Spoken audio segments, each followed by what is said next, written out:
This is the Verity Touch Writer.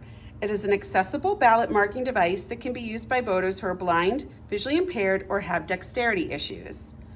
The Verity Touch is connected to a printer which will print a ballot with the voter's choices selected once they finish completing their ballot.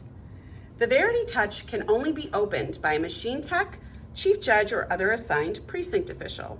It requires a specific code to open. The poll worker will activate the appropriate ballot for the voter using the voter's authorization to vote form. There are multiple features to the Verity Touch. The Verity Touch has touchscreen capabilities and also an audio tactile interface, or ATI console.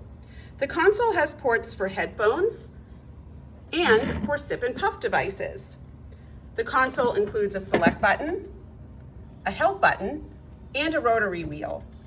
Braille describing each button is underneath. The Verity Touch offers choices for screen color, font size, audio speed, and volume.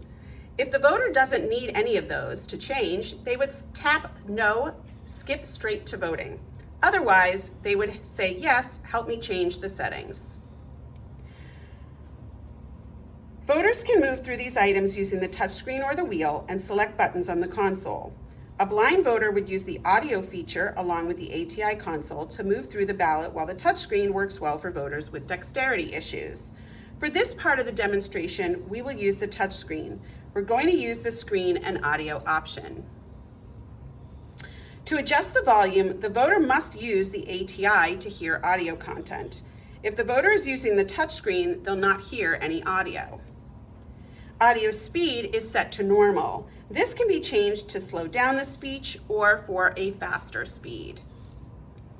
We can adjust the screen contrast from the default of full color, as it might be easier for someone to see the screen with a white background and black text, or black background with white text. Once a selection is made, tap OK, it looks good at the bottom of the screen. Last is text size.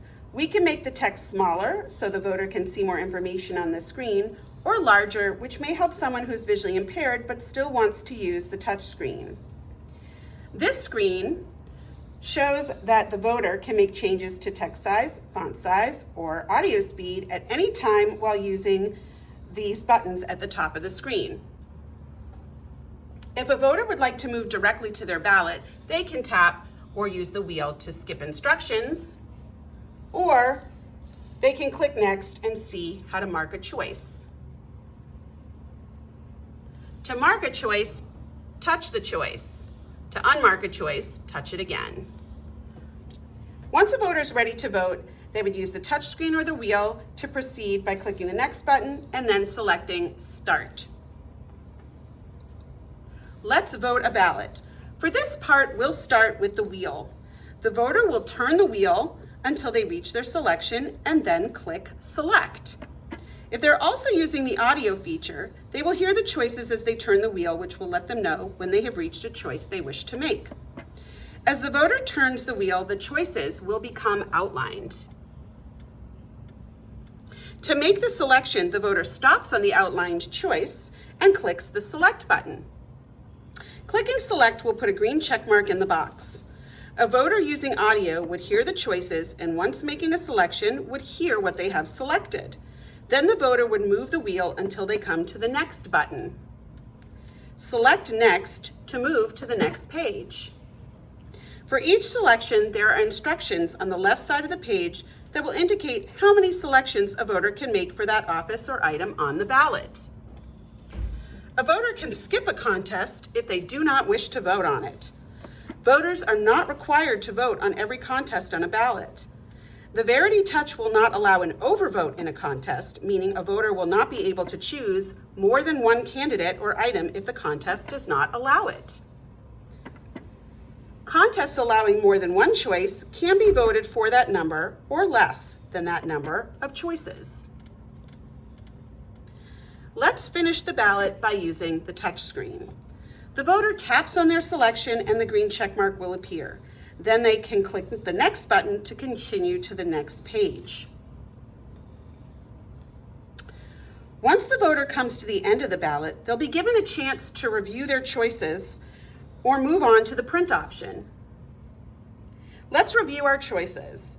A list of our choices will appear on the screen. We may have to touch the screen to see additional contests depending on the size of the ballot.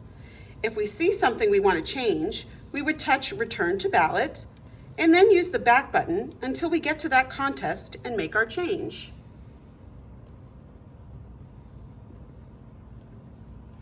Again, they can use the wheel or the touch screen to go through their completed ballot and ensure their choices are accurately selected. Once we are done reviewing, we click Next. Now that we have reviewed our ballot, we're ready to print. Use the wheel and select button or tap Print to move ahead. A final page before printing will give us a last opportunity to go back to our ballot. Once we click Yes, Print by Ballot, we cannot make any changes to the ballot.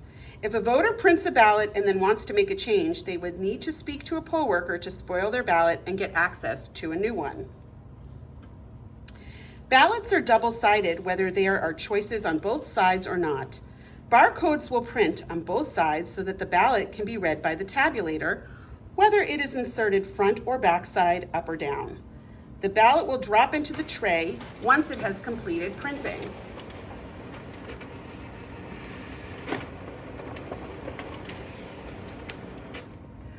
Once the ballot has completed printing, the machine will go back to the Ready for Use screen. At this point, the machine tech will direct the voter to the tabulator so they can insert their ballot. And remember, if you need help, you can ask a poll worker for assistance at any time during the voting process.